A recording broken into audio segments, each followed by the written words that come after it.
பிறப்பிலிருந்தே அவமானத்தை சகித்து வந்தார். தேரோட்டி மகனா? இந்த ஆசிரமத்தில் சத்திரியர்களுக்கு மட்டுமே இடம் உண்டு. இங்கு சூத்திரர்களுக்கு இடம் இல்லை.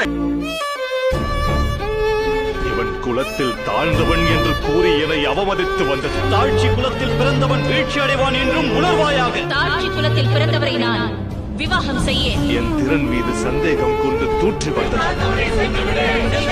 வீரத்திற்கு அங்கீகாரம் கிட்டவில்லை. என் கனவுகளை அகிலம் ஸ்வீகரிக்கவில்லை.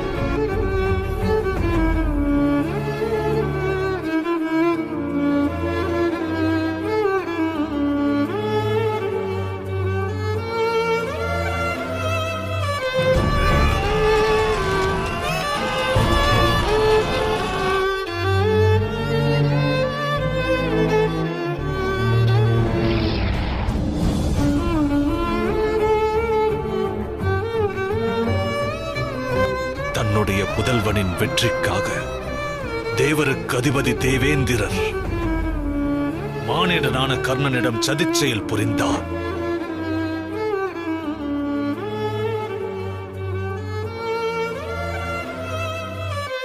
என்னுடைய திறனுக்கான அங்கீகாரம், என்னுள் உறைந்த வீரத்திற்கான கௌரவம் என்றும் கிட்டாதா?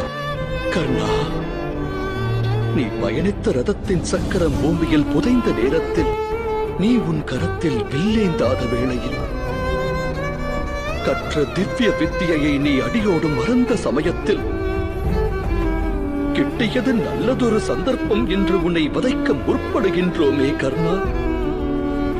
இது ஒன்றே காலம் உள்ளவரை பறைசாற்றும் உன் மாவீரத்தை